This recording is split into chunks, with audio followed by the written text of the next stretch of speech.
Something quite pleasing about that. If you're wearing the right gloves and it's not too cold out.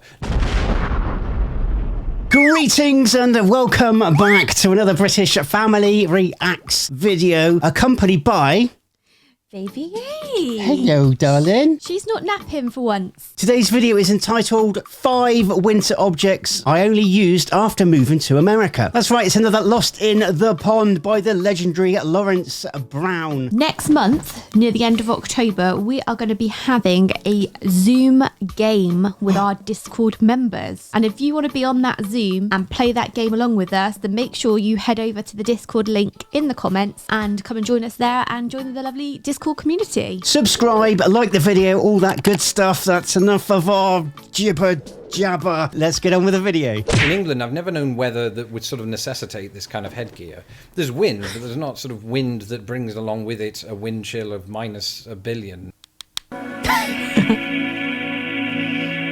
Hello, I'm Laurence and I'm on a quest to uncover all of the memos that Britain and America lost in the pond, and one of those memos pertains to the weather. Of course, the weather in both countries at this time of year gets a little cold, and we as human beings have to survive. In order to do so, we don't just shut ourselves in our houses and stick the heating on high. I mean, we do that. In fact, I mostly do that.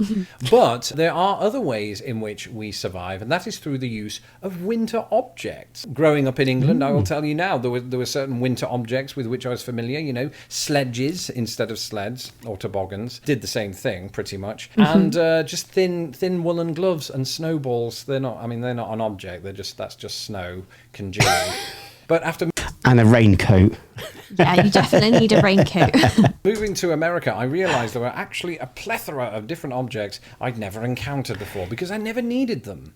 And so what we're going to do today is we are going to go down 1 to 5, actually no, in reverse order, 5 to 1, and look at the very objects about which I'm speaking. Now before we do get underway here, just a quick disclaimer and a recap. The disclaimer being that some of these objects may well turn up in England. It's just that I didn't have cause to use them back in England, and I don't think that I was an outlier in that regard, whereas the objects I'm about to talk about are actually quite commonplace here in the United States as opposed to in England. Okay, so that's the disclaimer, and the reminder is when I first moved to the United States, I moved to the American Midwest. Very specifically, I moved to the middle of Indiana. I've since moved on to Chicago. Of course, in both places and in much of the northern United States, snow and cold weather is absolutely paramount. That's probably not the right word. There's an abundance of it, shall we say, and we'll be looking at that as compared to the UK in a future video.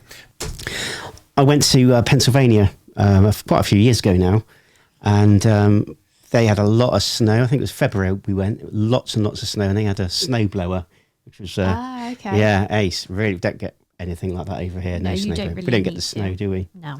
But that was good fun. But without further ado, let's take a look at 5 winter objects I didn't use until I moved to America. Snow shovel, the big sort of plastic, wide shovel. You would just never need one over here. I mean, if you did have snow, you would just find something to shovel the snow with. You wouldn't need a specific shovel because you would only probably use it once a year. Yeah, exactly. Well, this is an interesting one. So shovels absolutely exist in the United Kingdom. It's just that they're usually used for shoveling dirt. And because of the sort of rare event that is snow, you won't usually find somebody purchasing what is referred to as a snow shovel that's sold as a snow shovel. Because there are differences between a snow shovel and a regular shovel. Yeah? It's usually size, because everything is bigger in America, and snow shovels are no different. And of course, snow itself is no different, at least here in the north. It was in my first winter here. My brother-in-law showed me how to use one. I mean, it's pretty self-explanatory. It does what it says on the tin. Just grab it by the handle and whatever that bit is, the neck, and do that and throw it. It's a lot of hard labour. Nobody tells you that going in. And my brother-in-law didn't tell me that going in, and I left with cramp in my arm. Actually, it would have been very useful if you'd have told me about the next entry on this list, you brother. Snowblower. Unfortunately, just like the shovel, I don't have one of those handy to show you because I rent these days. But they are absolutely brilliant. And again, I've only used one once, but it was the absolute coolest machine, literally, because it was filled with snow. But the thing is about it, it's not filled with snow. I mean, it is temporarily, but what you do is you just push it along like this, right through the snow, and it just pushes all of the snow out to the side. It's a bit, usually hits family members, brother-in-laws specifically. I did apologise at the time. And I still haven't spoken to him since. But they are absolutely amazing. We just don't have cause to use them much in the UK. You may see members... I thought that it was going to be more like a leaf blower, like a handheld kind of. I didn't think it was Oh, gonna right, yeah, kind of yeah. like shovel. Yeah. It sort of churns it up and then shoots it out. Cool. Yeah. The council using them, but not actual human beings. So that was quite a revelation to realise that a lot of people had snowblowers just hanging around in their sheds. And the sheds were covered in snow too, so you had to use the snow shovel just to get into them, to get to the snowblower. It defeated the purpose entirely until you did the garden.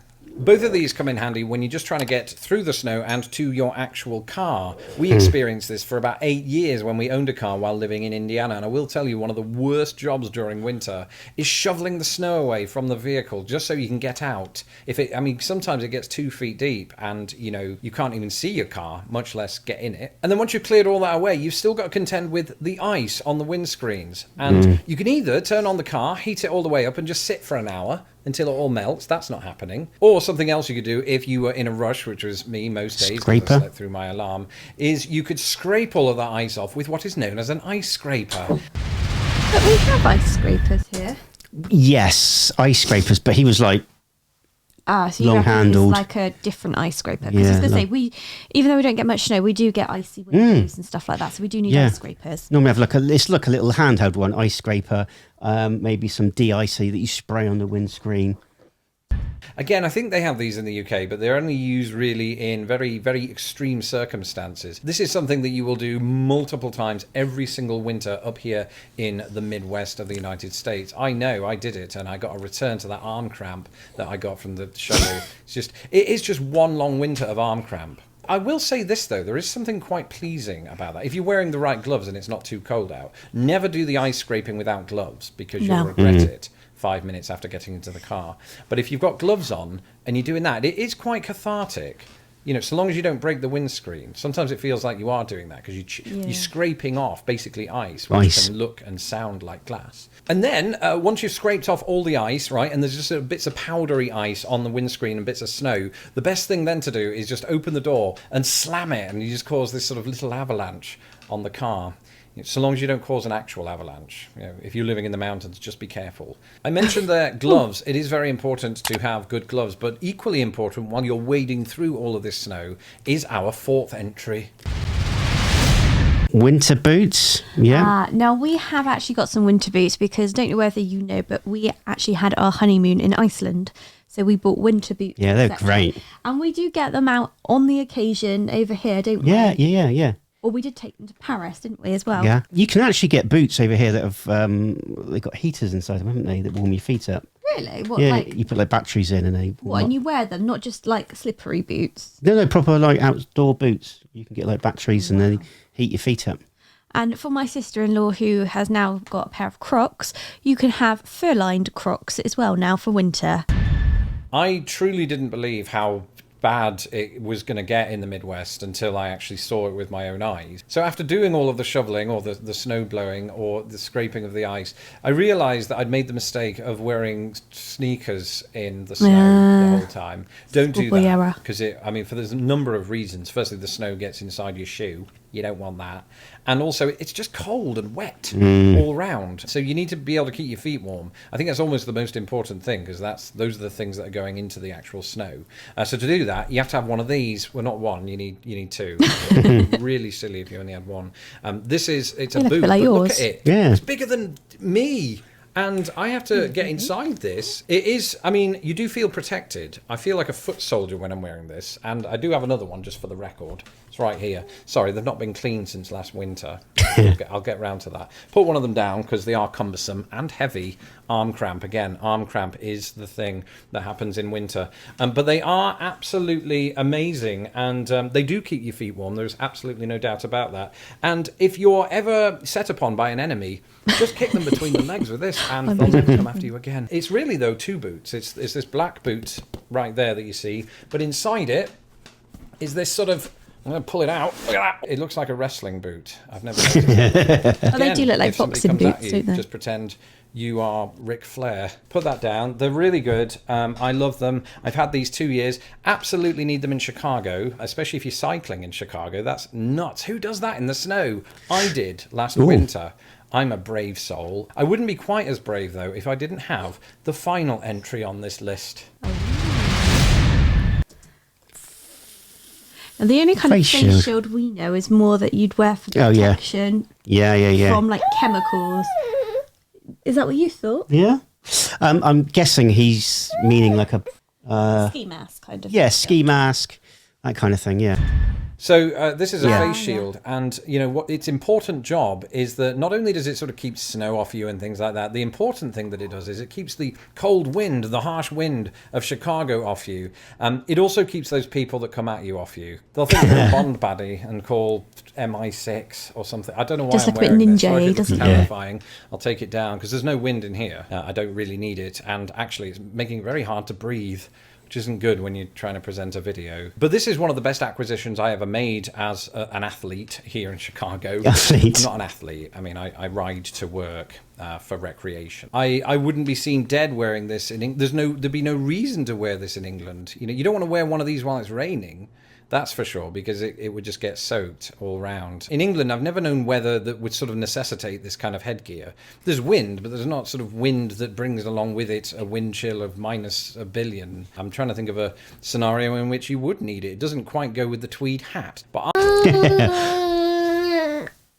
Or if you wanted to rob a bank. Yeah. I absolutely love it on me. My wife loves it on me. I know. Wow, another classic from the legend that is known as Laurence Brown from Lost in the Pond. If you did enjoy this video, don't forget to like, subscribe, all that good stuff. Just a reminder about the Discord game Zoom that we will be doing. Check out the link in the pinned comments. Join our Discord family and play along with us on Zoom. All that leaves us to say is Take care God bless. and see you in the next video.